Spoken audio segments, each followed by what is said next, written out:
Ya, selamat sore Ibu-Ibu. Kita hari ini akan bahas satu topik yaitu menabur dan menuai. Satu topik yang ini ya, yang lumayan familiar sama kita semua ya. Hari ini kita akan ambil ayatnya dari Mazmur 126. Mari kita sama-sama membaca bergantian.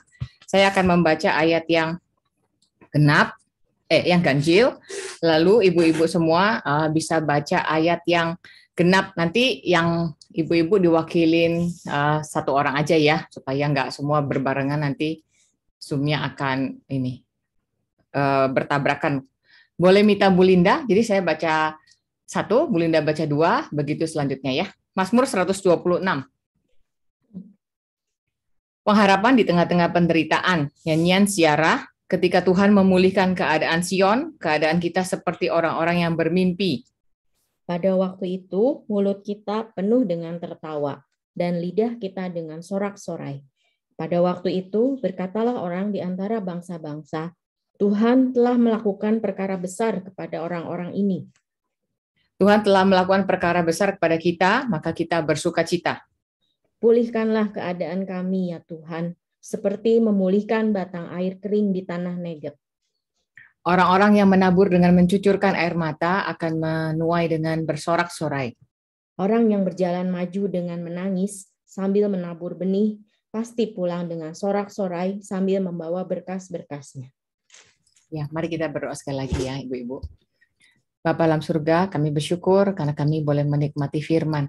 Dan biarlah firman ini senantiasa boleh membuat hati kami dikuatkan, hati kami dibimbing dan digembalakan oleh Tuhan sendiri, Sang Gembala Agung kami. Kami mau belajar dari keindahan firman supaya hati kami dibentuk olehnya hari demi hari. Dalam nama Tuhan Yesus, kami mohon belas kasihan dan penyertaan Tuhan. Amin.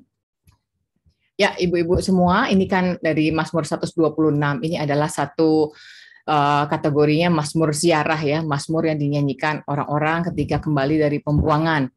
Berarti kan kalau kita lihat di sini ada beberapa frase yang cukup familiar dengan kita ya, yaitu misalnya ayat 3, Tuhan telah melakukan perkara besar kepada kita, maka kita bersuka cita. Nah, ini kalau orang dari pembuangan berarti ini Mazmur berkait dengan satu pengharapan akan pemulihan dari Allah. Pemulihan, recovery dari keadaan mereka waktu dibuang. Dan ayat ini seringkali kita mention di dalam doa ya, maksudnya kosakata ini, Tuhan melakukan perkara yang besar, gitu ya. Tuhan berperkara atau apapun namanya ya. Seringkali kita doa tanpa tahu juga sih apa artinya gitu ya. Berperkara itu apa maksudnya sebenarnya? Di sini terjemahan yang kita bisa tahu adalah Tuhan melakukan perkara besar kepada kita, itu berkait dengan salvation and restoration, penyelamatan dan pemulihan. Penyelamatan dan pemulihan ini kan satu hal yang dinanti-nantikan oleh orang-orang yang dibuang karena mereka menghadapi keadaan yang sangat parah ya, sangat berat gitu ya, sangat ditinggalkan oleh Tuhan, itu membuat keadaan putus asa yang besar, keadaan kesedihan yang besar. Nah, kadang-kadang kita tahu ya, Tuhan melakukan perkara yang besar, kita bisa ucapkan itu di dalam doa-doa kita, tapi kita seringkali punya definisi yang beda dengan apa yang dimasukkan oleh Alkitab. Kita seringkali menyoroti Tuhan melakukan perkara besar itu di dalam hanya sisi yang namanya keajaiban atau hal yang namanya kemustahilan yang bisa terjadi gitu ya. Maka kita berdoa, Tuhan tolonglah, Tuhan kerjakan perkara yang besar gitu. Nah, tanpa kita tahu juga apa maksudnya perkara yang besar. Karena di dalam bagian ini sebenarnya perkara yang besar berhubungan dengan yang namanya pemulihan atau restoration. Sehingga kita nggak bisa masukkan definisi bebas, dipulihkan atau diselamatkan atau Tuhan menjalankan perkara yang besar, itu definisi kita masukkan definisi bebas gitu ya. Kita pengen apa, lalu Tuhan kabulkan dengan sangat miraculous, dengan sangat ajaib gitu, tanpa kita bisa memikirkan secara masuk akal manusia lah, itu berarti Tuhan melakukan perkara yang besar. Tapi sebenarnya nggak boleh begitu ya, kita harus rada membiasakan diri mempunyai konteks sesuai dengan apa yang Tuhan mau gitu, apa yang Tuhan nyatakan di dalam Alkitab. Nah, maka pengharapan akan pemulihan dari Allah ini kita bisa lihat di dalam konteks pembuangan dan pembawaan mereka pulang kembali, pemulangan mereka kembali ke tanah Kanaan, ke tanah perjanjian ya. Maka kalau kita lihat pemulihan dari Allah itu apa sih yang mereka harapkan? Nah, ini yang saya mau kita pegang dulu definisinya ya. Pertama, mereka pasti mengharapkan Allah memulihkan ibadah. Karena dibuang itu, nanti saudara bisa juga lihat ya di dalam Mazmur-Mazmur ratapan, mereka bisa bilang mau kapan kita bisa pergi ke Sion, kapan kita bisa melihat gunung Allah yang kudus, kapan kita bersorak-sorai saling mendahului pergi ke bait Allah, itu kan ya. Berarti sebenarnya mereka benar-benar sangat merindukan gitu ya pemulihan. Hal pertama di dalam pikiran orang Israel adalah ibadah kepada Allah yang sejati. Di tempat pembuangan bisa beribadah nggak? Bisa sih, dalam tanda petik. Daniel pun masih bisa berdoa menghadapkan wajahnya ke Yerusalem. Tapi mereka sulit ya, karena apa? Karena bagi mereka kehadiran Allah itu penting di dalam bait. Sedangkan mereka ketika dibuang itu agak nggak kelihatan, dalam arti mereka nggak bisa merasakan bahwa itu Allah hadir di situ. Bahkan mereka juga menghadapi ejekan orang-orang yang bilang, di mana Allahmu? Kalau Allahmu hidup kok kalah sama Allah kami? Katanya dewamu maha kuasa. Nah, hal-hal seperti itu mereka rasakan sebagai siksaan di dalam beribadah. Tidak bisa beribadah kepada Allah sejati itu sangat tersiksa. Tidak bisa beribadah kepada Allah sejati secara fisik itu juga tersiksa. Karena kan Daniel bisa online ya, menghadap bait Allah itu kan kayak kita mulai sekarang ya, online gitu ya. Streaming dari bait Allah meskipun beda waktu dan segala macam, tapi dia bisa menentukan waktu streamingnya, yaitu sehari berapa kali gitu ya, dia menghadapkan di bait Allah. Tapi bagi dia itu adalah satu hal yang sulit yang perlu dipulihkan, karena kehadiran bersama, relasi itu kan nggak mungkin tanpa ada kehadiran bersama, dan itu yang mereka berharap dipulihkan. Jadi pertama, mengharapkan pemulihan dari beribadah. Karena apa? Karena mereka sangat punya ibadah itu yang berpusat pada kehadiran Allah, dan kehadiran Allah itu diwakilkan oleh yang namanya bait Allah. Lalu hal kedua yang mereka harapkan terjadi di dalam pemulihan itu adalah satu tatanan masyarakat, social life yang dipimpin oleh satu raja yang begitu taat sama Tuhan, dan raja ini memastikan seluruh orang di dalam bangsa Israel itu mendapatkan satu keadilan, mendapatkan sistem masyarakat yang baik, mendapatkan budaya yang berpusat pada Tuhan. Itu sebenarnya yang diharapkan pemulihannya. Jadi mengharapkan raja, mengharapkan pemimpin, mengharapkan kehidupan sosial yang benar-benar punya budaya yang sangat mentuhankan Tuhan. Nah, ini yang mereka harapkan. Karena kontrasnya di pembuangan mereka nggak bisa begitu ya. Karena mayoritas orang akhirnya akan menyembah berbagai macam dewa, dan akhirnya ya mereka nggak bisa menemukan satu culture yang sangat-sangat mentuhankan Tuhan gitu. Nggak nyambung jadinya antara ibadah dan hidup sehari-hari. Mereka akan menghadapi hidup yang ketika mereka dedicated beribadah ya beribadah, tapi begitu keluar rumah, begitu hidup di masyarakat itu sangat-sangat heterogen yang benar-benar bertabrakan begitu ya. Dan itu yang mereka harapkan sebenarnya. Tuhan melakukan perkara besar memulihkan itu. Lalu hal berikutnya yang diharapkan adalah pemulihan dari tanah. Mereka pengen sekali dikembalikan ke tanah di mana Tuhan menjanjikan. Karena di tanah itu mereka bisa mempraktekkan hidup sehari-hari yang berdasarkan firman. Kalau ibu-ibu baca di dalam Imamat, kalau nggak salah Imamat 19 ya, gimana kita harus memperlakukan orang lain, gimana kita waktu menabur, menuai, memanen, mendapatkan hasil, gimana kita bisa hidup sehari-hari dengan mempedulikan sesama. Dan karena itu mempedulikan sesama tuh bukan keluar dari sifat humanis aja, tetapi justru keluar karena di setiap kitab di dalam Imamat itu ya dibilang, karena akulah Tuhan, maka kamu begini-begini, karena akulah Tuhan, maka begini-begini. Jadi sifat humanitarian atau sifat peduli sesama itu nggak keluar karena kita semata-mata menghargai manusia lain, tetapi karena kita menyembah Tuhan, dan Tuhan yang menciptakan manusia adalah Tuhan yang menghargai manusia, maka kita mau punya sikap yang menghormati manusia yang lain gitu ya. Jadi penghidupan sehari-hari, tugas kita sehari-hari, our daily life itu mereka sangat mengharapkan dipulihkan karena mereka mau dikembalikan ke tanah perjanjian di mana mereka bisa hidup normal ya, bercocok tanam, dapat hasil, bisa makan, bisa punya keluarga, bisa punya ladang, bisa punya kehidupan hari-hari begitu yang bisa bersuka cita, bisa berkumpul, bisa macam-macam mereka lakukan dalam kehidupan sehari-hari, tetapi ada di tanah yang Tuhan tetapkan.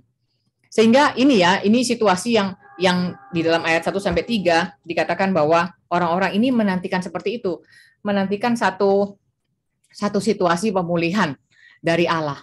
Tetapi kalau kita baca selanjutnya, sebenarnya ini adalah konteks yang berlanjut, yaitu ketika kita disadarkan bahwa pemulihan itu bukan hal yang gampang ya. Maksudnya ini betul-betul mesti Allah yang bekerja begitu. Pulihkanlah keadaan kami ya Tuhan, seperti memulihkan batang air kering di tanah Negeb. Ini kayak extraordinary transformation gitu kayaknya. Karena batang air di tanah Negeb itu ya, Negeb itu padang pasir gitu. Jadi kayaknya memulihkan batang air di tanah Negeb itu kayak satu hal yang hampir impossible gitu ya. Ya hanya Tuhan yang bisa melakukan gitu. Gimana tiba-tiba batang airnya penuh, lalu kemudian tanahnya bisa ditaburin, bisa ditanamin, bisa berbuah. Itu kayaknya hal yang berharap ada hujan yang sangat besar gitu, lalu kemudian bisa membuat tanah itu baik. Dan itu hanya bisa Tuhan.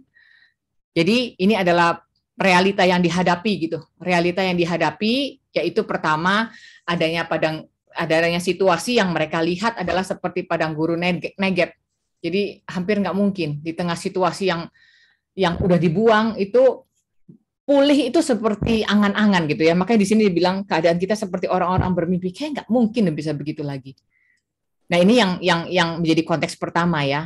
Lalu konteks kedua adalah realita yang dihadapi adalah kalau kita taruh katalah padang gurun Negeb itu bisa kemudian ada air dan kemudian bisa ditanam gitu ya.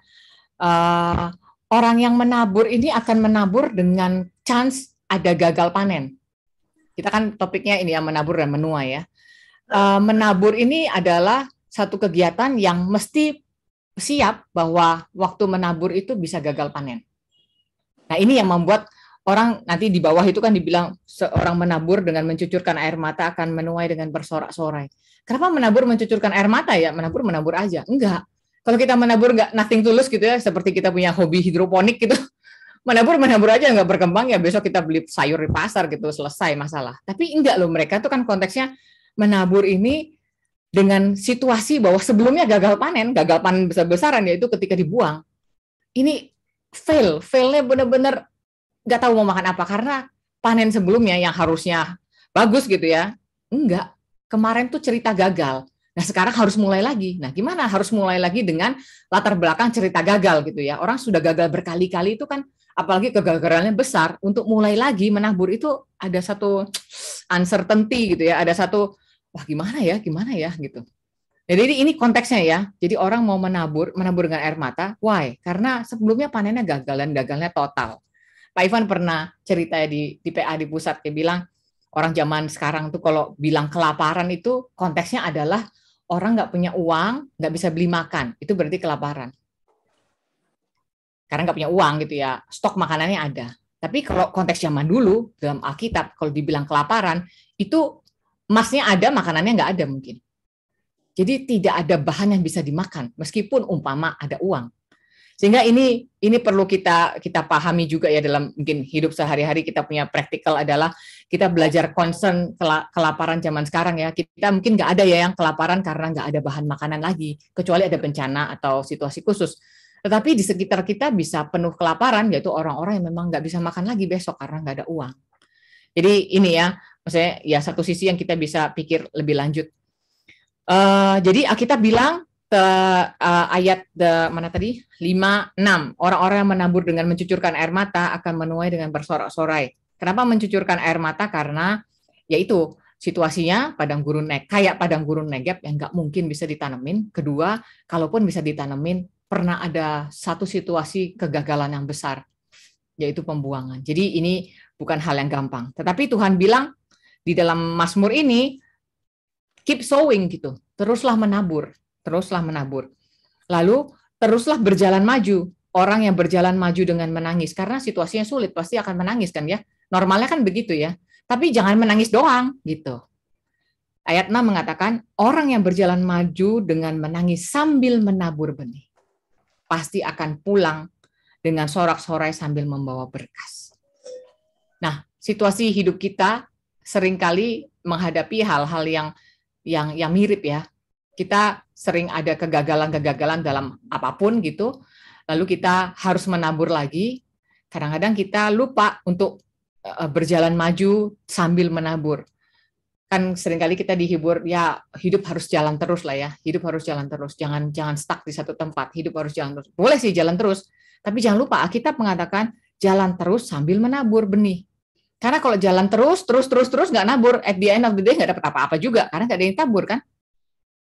Karena kalau jalan maju tanpa ngapa-ngapain, kita cuma menghabiskan perjalanan kita dengan menangis, mengasihani diri, dan kekhawatiran akan kegagalan yang selalu mencengkram.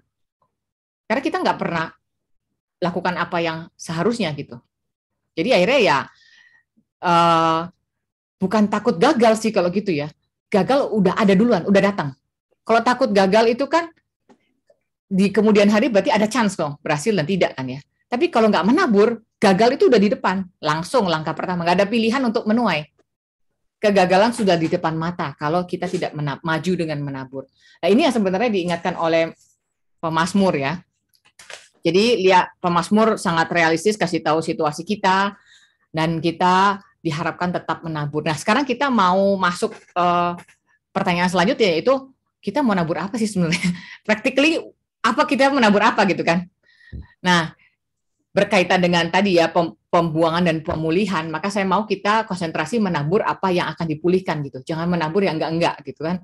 Kita kan sering punya konsep-konsep sendiri kan ya. Menabur, entah menabur apa juga, berharapnya menuai apa juga, nggak ngerti. Kayak orang nanam biji apa, berharapnya keluar buah apa gitu, nggak nyambung. Nah, baiknya kita konsisten dengan apa yang Tuhan janjikan. Karena Tuhan berjanji kan, orang yang berjalan maju dengan menangis sambil menabur akan pulang dengan bawa berkasnya. Nah, jangan sampai kita tafsirkan ayat ini lalu kemudian naburnya apa, mengharap apa gitu, nggak cocok nanti. Nah, kembali ke pembuangan tadi, jadi ada 3 hal yang perlu kita pikirkan dalam menabur di padang gurun ini. Padang gurun Negeb saya ilustrasikan sebagai area, wilayah di mana kita menabur ini bukan tempat yang subur sih.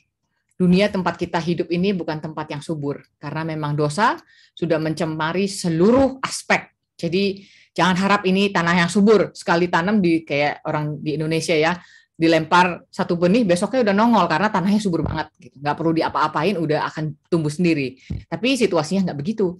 Lalu kemudian kita ada timing condition yang kita mesti paham bahwa udah nabur sehari, 2 hari, 3 kali, 4 kali, 100 kali, ada chance untuk krisis yang berulang, ada chance untuk kegagalan yang bisa berulang. Saudara kalau panen atau di tempat-tempat pertanian ya akan sangat paham sih sebenarnya bahwa kegagalan panen itu bisa berulang. Sederhananya itu kan ya, kalau kita lihat saudara-saudara kita di di Tanah Karo waktu Gunung Sinabung meletus, udah hampir dipanen, meletus itu abunya. Selesailah sudah, semuanya habis. Berharap lagi, kumpulin uang lagi, beli biji lagi, beli apa lagi, nabur lagi. Mau dipanen, meletus lagi gunungnya. Sampai bertahun-tahun. Jadi itu bisa terjadi gitu. Jadi situasi yang kita mesti siap bahwa kayak menabur ini bisa ada kegagalan di dalam arti kegagalan adalah situasi yang kayak kita nggak bisa lihat buahnya sekarang gitu ya. Nah, tapi jangan lupa ini masih Tuhan punya janji yaitu meskipun kamu nggak kelihatan buahnya sekarang gitu, meskipun kamu kayak maju sambil menangis, tapi akan ada pulang dengan sorak-sorai. Nah, hal pertama yang kita bisa perhatikan adalah menabur itu bijinya apa gitu ya. Yaitu janji bahwa Tuhan akan memulihkan bait berkait dengan worship, berkait dengan ibadah. Kita menabur benih kerinduan kehadiran Allah atau tidak. Yang kita tabur di dalam hati kita itu, peziarah tuh kan punya kerinduan Allah hadir kan ya, maka dia pulang dari pembuangan, lalu Esra atau Serubabel membangun bait suci, itu kan punya kerinduan ada tempel yang dihancurkan, dibangun lagi. Karena itu kan kehadiran Tuhan, simbolnya begitu ya. Jadi dia pulang bukan mendirikan bisnis gitu, tapi concern utamanya adalah mendirikan bait Allah. Berarti hal pertama yang kita mesti bawa sebagai concern utama adalah kita rindu Allah itu hadir di tengah-tengah kita. Nah, seringkali kita rindu Tuhan hadir itu bukan untuk gini. Seringkali kita rindu Tuhan hadir itu untuk kepentingan kami gitu ya. Kita manusia. Kita nggak rindu Tuhan hadir untuk kepentingan bilateral gitu ya. Kita sama Tuhan, Tuhan sama kita. Kepentingannya cuma kepentingan satu arah. Saya aja yang perlu Tuhan. Karena ini keadaan buruk, maka saya perlu Tuhan untuk membuat saya lebih tenang, membuat saya lebih nggak terlalu terhancurkan oleh masalah ini. Tapi kita kadang-kadang nggak pikir sisi yang lain, itu sisi Tuhan. Kita minta Tuhan hadir itu berarti kita senang, Tuhan juga senang. Itu yang kita harapkan. Kah terjadi di dalam hidup kita? Itukah yang kita tabur? Atau kita hanya menabur kerinduan Allah itu untuk kita senang, Allah ya terserah sih mau senang mau enggak, yang penting kita senang. Senang tuh berarti apa yang kita doakan, apa yang kita harapkan, apa yang kita rindukan terwujud gitu. Masalah apa yang Allah harapkan, Allah yang rindukan, ya boleh ada, boleh enggak, dan saya enggak terlalu concern karena Tuhan itu maha kuasa. Dia bisa apapun kan tanpa saya kan. Jadi ya enggak harus dong ya bilateral gitu. Nah itu kayaknya enggak tepat ya. Karena kita yang akan berbuah dengan sorak-sorai ini adalah biji yang kita tabur ketika kita both ways ya, kita pengen Tuhan jawab doa kita dan kita tahu juga Tuhan pengen kita lakukan apa yang dia mau gitu. Jadi dua arah ini adalah kerinduan akan kehadiran Allah. Nah ini yang baru pas gitu. Nah dalam bukunya ya Pak Billy ya, saya sangat mendorong ibu-ibu, waduh ini gimana caranya, nah begitulah ya, Air Mata Pernikahan ini cuma 14 tulisan kecil. Nah di dalam buku ini dibilang kadang-kadang keluarga itu rindu kehadiran Allah atau rindu keluarganya baik gitu ya. Rindunya keluarganya baik, Allah hadir atau enggak ya enggak terlalu masalah sih ya. Tapi jarang ada suami istri yang merindukan Allah hadir. Sekali lagi terjemahannya apa sih Allah hadir tuh? Allah hadir tuh berarti ketika Allah hadir, kita bisa dengan jujur, dengan leluasa berdoa minta kepada Tuhan, dan Tuhan juga dalam tanda petik dengan jujur bisa minta kita lakukan apa yang dia mau gitu. Seperti itulah. Tapi seringkali kan kita nggak terlalu peduli Tuhan mau apa, yang penting kita doa aja yang kita mau gitu kan ya. Lalu kemudian harap itu bisa dikabulkan. Nah ini aspek itu yang kita mungkin nggak ada, karena kita rindu Tuhan hadir untuk mendukung kita. Dan kita nggak pernah, Tuhan hadirlah supaya saya bisa mendukung Tuhan. Kayak nggak ada ya. Jarang maksudnya. Nah itu mungkin perlu kita tabur gitu di dalam kehidupan keluarga kita, di dalam kehidupan kerohanian kita. Nah, gimana kita tahu yang Tuhan mau? Sekali lagi, ini Pak Jimmy pernah bilang ya, Allah hadir itu tidak pernah tanpa firman. Karena Allah kita bukan Allah yang bisu. Kalau berhala itu Allah yang bisu, nggak usah berfirman. Kita doa-doa aja, apa yang kita ngomong, pokoknya dia kudu kabulkan aja. Karena dia nggak berfirman balik kok, dia mati. Tapi Allah kita Allah yang berfirman, dia kasih tahu, menciptakan begini, lalu umat Allah tuh begini, hidup tuh gini. Kan ada kan di Alkitab semua sebenarnya. Cuman kita kadang-kadang nggak menghiraukan itu gitu ya. Kita yang hiraukan ya pokoknya apa yang kita harap gitulah ya. Jadi firman itu akan memberitahu kita apa yang Tuhan mau. Nah itu loh merindukan kehadiran Tuhan. Sehingga waktu firman Allah yang ditabur, kita akan ini ya berharap oke lah dua pihak kan ya, firman ditabur terus kita gimana nih reaksinya gitu ya. Nah kalau reaksi itu kan kita sangat familiar dengan cerita penabur di perumpamaan Tuhan Yesus kan ya. Ada 4 jenis tanah dan memang tanah yang satu kita nggak usah utik-utik lagi, itu kan tanah yang berbuah 30, 60, 100 kali lipat gitu ya. Tetapi ada tanah-tanah yang benar-benar nggak merindukan kehadiran Allah kok sebenarnya, ditabur kayak apapun juga nggak efek. Tanah yang di pinggir jalan gitu ya. Berarti apa? Tidak pernah pay attention. Cuman dengar, tapi ya dengar itu jadi cuman fungsi biologis telinga, dengar. Atau lebih lanjut lagi, fungsi biologis otak. Berarti nangkep, oh ngerti bahasa Indonesia gitu, atau bahasa Inggris, atau bahasa Mandarin. Tapi nggak pernah dengar dengan konsentrasi, masuk ke dalam hati, didigest, dipikir, dikaitkan, itu nggak ada. Berarti itu tanah jenis yang pertama, di pinggir jalan. Ada datang ke gereja, atau ada lihat streaming, atau apapun juga, begitu ditabur, hilang habis itu. Karena ya nggak pernah dipikir gitu, nggak pernah, cuman fungsi biologis kuping sama fungsi biologis otak mendigest bahasa yang kita dengar gitu aja, nggak mengkaitkan gitu satu dengan yang lainnya gitu ya. Nah ini agak sulit gitu. Jadi durasi atau intensitas dengar khotbah tidak menjamin kalau cara dengarnya begitu. Nah ini yang kita perlu perhatikan ibu-ibu.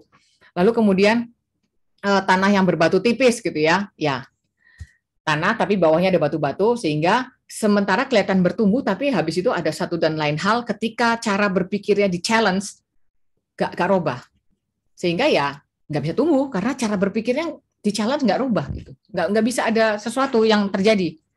Lalu kemudian tanah terakhir tanah satu lagi adalah tanah yang bersemak duri, itu tumbuh tapi begitu dapat kesenangan yang lain itu hilang, kejepit. Tawarannya kan yang kalau tanah tuh kan kayak penderitaan ya, dikasih matahari mati. Tapi yang satu lagi sama-sama tumbuh, tawaran-tawaran dunia gitu, tawar-tawaran kesenangan. Nah, kesenangan ini bukan berarti dalam Alkitab tidak ada kesenangan ya, tapi kayaknya kita perlu memikirkan kesenangan apa yang inline dengan apa yang Tuhan mau gitu. Ini kan kita jarang pikir ya, kita kan sering kali mikirnya benar salah, langgar nggak melanggar. Tapi kesenangan macam apa yang inline sama yang Tuhan mau sama yang enggak itu kayaknya nggak pernah dipikir. Padahal kesenangan itu perlu belajar. Selera itu perlu belajar. Betul ya? Waktu kita kecil kasih makan anak, ini enak loh, ini enak loh. Biasanya kita akan punya kerinduan terhadap masakan rumah. Meskipun mami kita parah dalam memasak misalnya gitu ya. Tapi masakan mama tuh kayak berkesan banget gitu. Atau masakan nenek, atau siapapun lah yang suka masakin kita waktu kecil. Karena itu belajar taste. Nah, waktu kita besar, belajar itu terus kan. Begitu masuk SMP, SMA, teman-teman makannya makanan Korea. Kita nggak suka pun juga, oh ini enak. Lama-lama enak juga gitu. Karena apa? Belajar gitu. Nah, kita nggak punya waktu cukup loh untuk kita belajar menyukai yang Tuhan sukai. Kebanyakan udah, enggak lah. Udah saya yang ini aja gitu. Jadi kita nggak punya waktu untuk menabur sebenarnya. Supaya hati kita ini menyukai. Nggak ada waktu untuk itu kayaknya. Jadi ya, kita nggak jalankan ini. Berjalan maju dengan menangis, tapi nggak nabur. Nah, bagus lah memang. Terakhir kita nggak penuhi apa-apa, nangisnya iya gitu ya. Jadi ini yang bisa terjadi gitu sebenarnya. Jadi itu ya, menabur kerinduan akan kehadiran Tuhan. Bilateral, maksudnya bilateral itu bukan gimana ya. Maksudnya kita rindu Tuhan bekerja seperti ini, kita juga tahu Tuhan juga rindu kita melakukan itu gitu. Jadi both ways. Gimana cara taunya? Tuhan kasih firman, Tuhan nggak bisu. Tuhan itu berbicara. Tuhan yang hidup adalah Tuhan yang berbicara. Lalu kemudian bagian kedua yang kita rindu apa ya dari pemulihan itu berarti kita nabur apa dong? Kita nabur bagian kedua adalah tentang social life. Karena ada raja yang memerintah dengan mentaati Tuhan, berarti ada satu komunitas hidup yang dipulihkan begitu ya. Dipulihkan tuh maksudnya gimana? Tuhan mau kita berkomunitas untuk Tuhan, bukan untuk diri sendiri. Kan kita sangat akrab ya dengan hidup individualis ya. Pokoknya aku, suamiku, anakku, dan keluargaku gitu ya. Lainnya mah bebas lah, terserah lah, urus masing-masing gitu. Jadi ini sih sebenarnya yang kita sangat akrab di dalam sekeliling kita. Jadi kayaknya tidak terbangun, tidak tertabur benih untuk hidup berkomunitas, saling memperhatikan. Ya memperhatikan pasti nggak dari cara yang sangat agresif dan menakutkan ya. Memperhatikan kita ada gradasi ya. Kalau belum kenal amat ya gitulah perhatiannya kira-kira. Tapi kita berusaha concern orang lain gitu yang di luar me, myself, and my family gitu. Jadi mendorong untuk kita berkontribusi bagi orang lain, mempedulikan bagi orang lain. Dan di dalam social life kita juga bisa mulai memikirkan apakah kita sudah menjalankan keadilan sosial gitu. Bersikap adil terhadap orang-orang sekeliling kita seperti kepada anak, kepada pasangan, kepada orang yang kerja di rumah, kepada orang di kantor, kepada keluarga besar atau mertua, menantu atau siapa aja ya yang punya apa lingkaran sosial life kita gitu. Seringkali kita nggak adil loh sama orang-orang ini. Kadang-kadang terlalu prejudis, terlalu asumsi, sehingga ya kita kehilangan keadilan terhadap menilai orang-orang sekitar kita, sehingga akhirnya kita tidak memperlakukan dengan adil. Cuman berdasarkan sekilas langsung bisa buat judgement gitu. Wah, itu sangat berbahaya, itu sangat tidak adil. Dia kok kayaknya orangnya kurang ini ya, kayak kurang bagus deh. Kenapa? Feeling aja. Halo, nggak bisa pakai feeling. Kudu ada datanya. Ini nggak bisa, ini survei abal-abal namanya, nggak pakai feeling. Gimana caranya? Apakah sudah ada interaksi?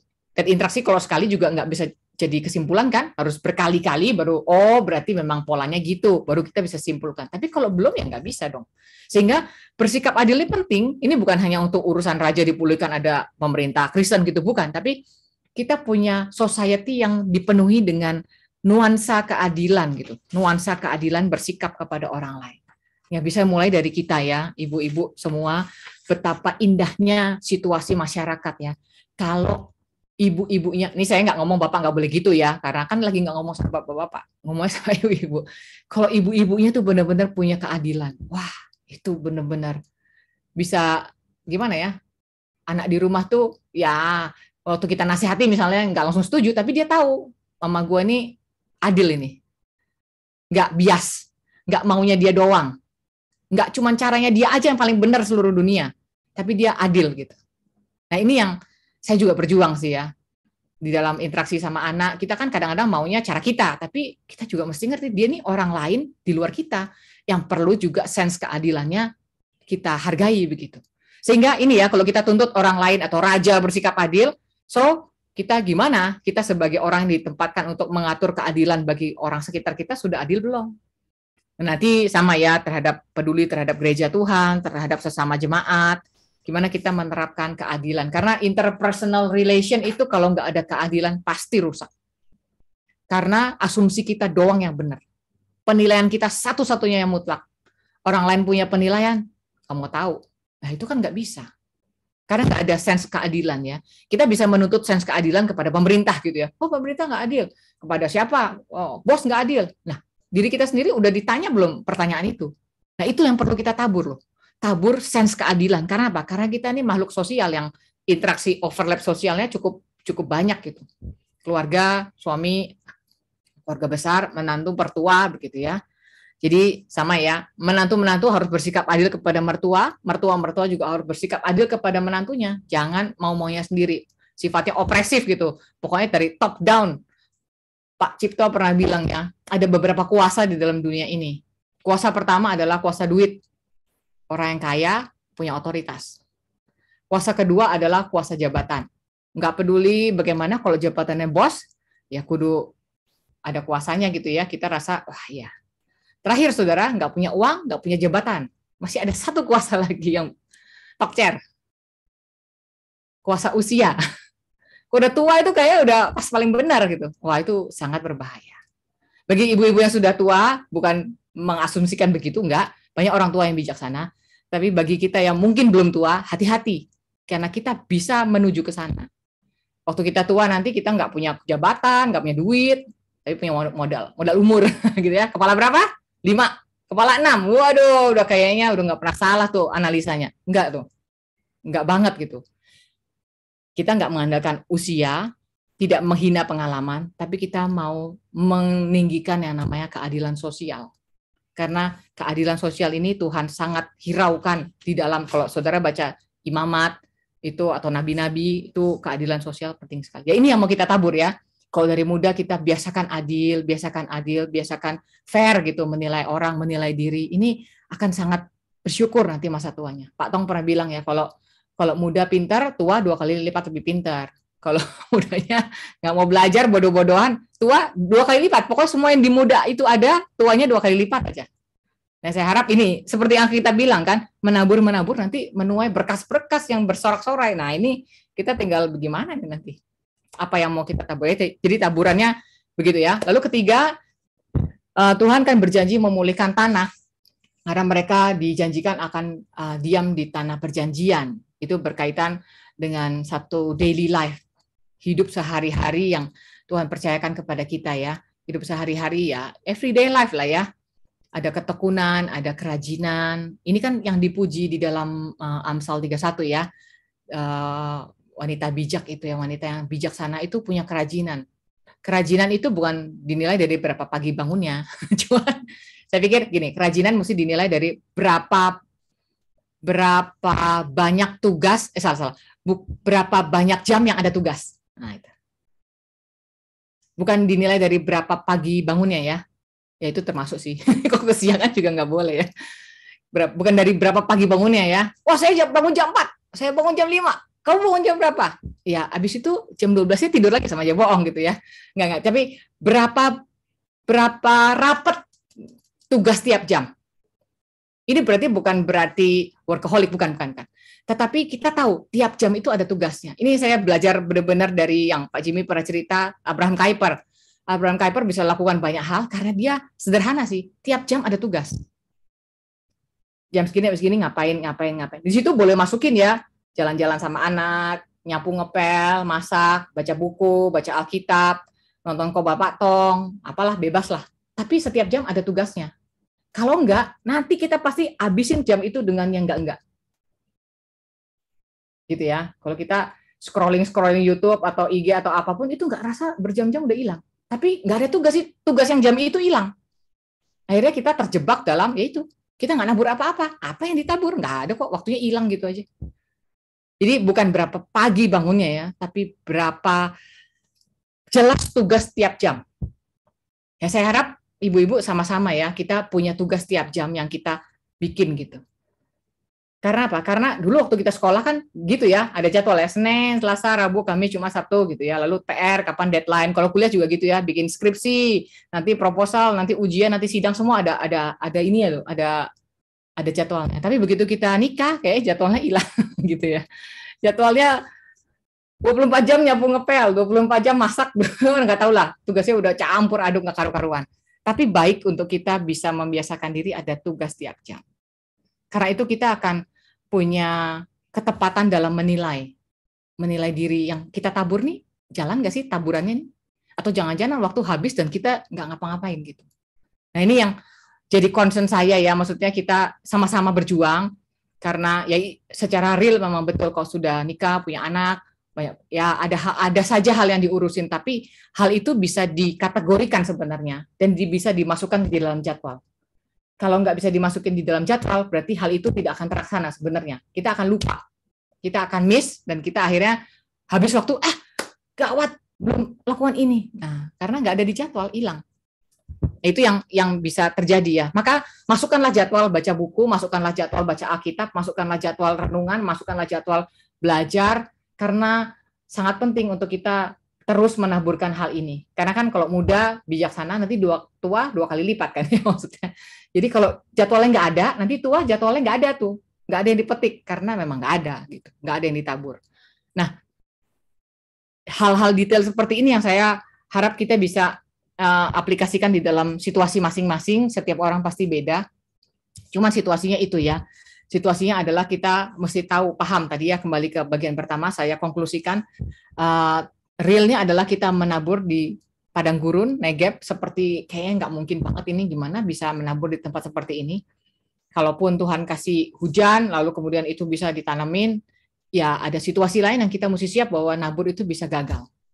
Kita bisa lakukan 3 hal tadi, 3 jenis benih yang kita tabur, tapi kadang-kadang kita tidak menemukan ada satu harvest gitu ya, ada satu kemungkinan. Kadang-kadang kita bisa, ngapain lah gini, udahlah jalan aja. Jangan pernah berhenti nabur. Karena Tuhan janji yang nabur akan pulang dengan sorak-sorai membawa berkasnya. Kalau gagal panen terus, kita akan sangat rasional untuk akhirnya tidak menabur, betul kan ya? Nggak usah lah, percuma lah ke gereja, percuma ikut PA, percuma gini, percuma gitu, percuma tunduk sama suami, percuma suruh anak ngajar anak Alkitab, gitu juga lah. Jangan, belum kelar ini, karena kita naburnya tuh sampai kita mati. Nah, menuainya kapan? Apakah ada hasil? Pasti. Hasil ini Tuhan yang bikin, karena Dia akan berperkara kan, Dia akan mengerjakan perkara besar, pasti. Lalu akan ada hasil nggak? Pasti, karena dibilangnya begitu. Akan menuai dengan sorak-sorai, pulang dengan membawa berkas-berkasnya. Berarti pasti akan ada hasil. Naburnya kapan? Sekarang. Sampai kapan naburnya? Ya, sampai mati gitu ya. Karena kalau hamba itu kan kerja ada office hour-nya ya. Office hour kita nih sampai mati. Kalau belum mati ya belum kelar.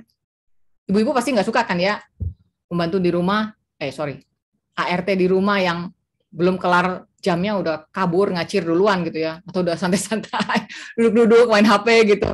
Wah, ini kurang ajar nih, aku bayar berapa jam kok gini gitu. Sama lah ya kita ya, belum kelar jam kerjanya udah ngacir duluan, udah santai-santai, udah lakukan apa yang kita mau gitu kan, nggak tepat ya.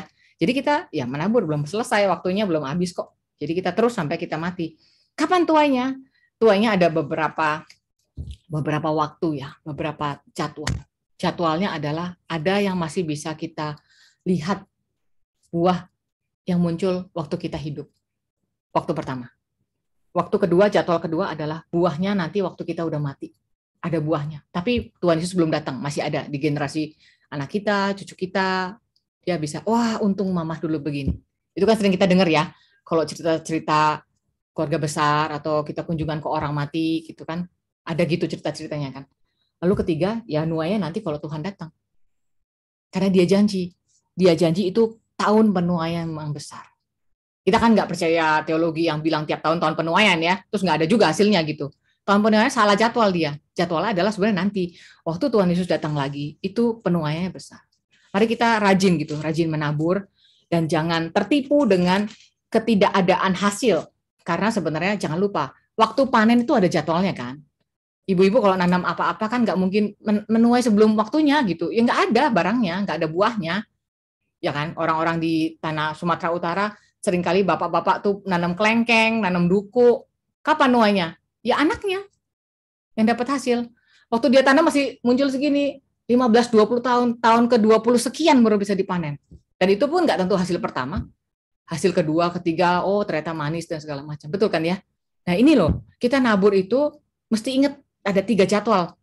Jadwal nuainya tuh ada 3, jadwal panen. Jangan kecepatan. Kalau kecepatan, kita mati di tengah nanti. Udah putus asa. Jadwal, ada nggak zaman kita? Hopefully ada Tuhan berbelas kasihan, supaya kita ini yang lemah dikuatkan. Tapi kalau nggak ada, umpama, nggak bisa kita lihat, ada jadwal kedua, yaitu setelah kita nggak ada. Banyak orang yang berjuang missionary, itu kan buahnya itu udah berapa lama baru ada gitu buahnya. Tapi ada kan, kita bisa menyaksikan gitu, itu ada buah. Lalu buah yang nggak mungkin gagal adalah waktu Tuhan Yesus datang. Nah, kalau kita punya rel berpikir seperti ini ya, saya berharap ya banyak keluarga Kristen yang menjadi dipakai Tuhan gitu. Karena salah satu pihak ya berharap suami istri sehati ya, itu tahu tabur terus, someday akan menuai. Dan kita kan bukan menabur di angin kosong ya, menabur di dunianya milik Tuhan. Bapakku yang punya ladang, pasti nanti bisa ada hasil. Itu yang saya mau kita sama-sama pikirkan. Nanti ibu-ibu bisa tanya sekarang atau bisa harap ini jadi ide untuk memikir lebih lanjut ya, untuk kita bisa tarik prakteknya di dalam hidup kita sehari-hari secara praktikal. Pasti beda-beda situasinya. Cuman hal yang paling jelas adalah tahu konteksnya, tahu jadwal panen, jangan lupa.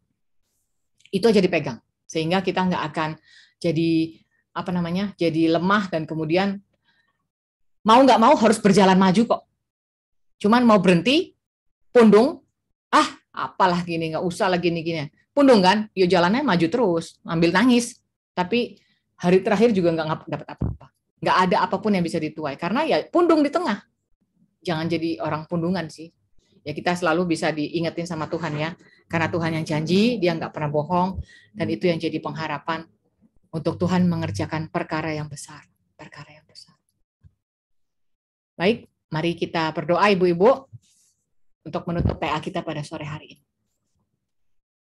Bapa dalam surga, kami bersyukur karena Tuhan memberikan kepada kami satu kesempatan untuk bekerja di ladangnya Tuhan.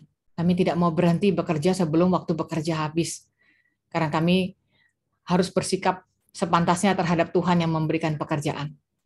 Ada yang diberi waktu kerja yang lama, ada yang diberi waktu kerja yang singkat. Tetapi kami tahu selama hari masih siang, berarti masih ada pekerjaan yang kami bisa kerjakan. Kami mau menabur banyak sekali benih yang Tuhan sediakan. Benih untuk mengharap kehadiran Tuhan. Benih bersikap adil kepada orang-orang di sekitar kami. Benih untuk kami tahu dengan rajin memakai waktu kerja kami, sehingga tidak ada satupun yang terlewatkan. Tuhan tahu kami sering gagal, oleh karena itu kami mohon pertolongan dan berharap kepada Tuhan, supaya kami masih diberikan kesempatan hari demi hari di hari-hari selanjutnya. Kami mau Tuhan dengan rajin menabur, kami mau Tuhan dipakai Tuhan, dan kami mohon belas kasihan Tuhan. Berikanlah buah yang bisa kami lihat, karena kami adalah orang-orang yang lemah. Tapi kalau itu pun tidak terjadi, biarlah kami sadar bahwa kami menabur di ladang milik Tuhan, yang pasti akan dipertumbuhkan oleh Tuhan sendiri. Dalam nama Tuhan kami Yesus Kristus, kami berdoa dan kami mengucap syukur. Amin.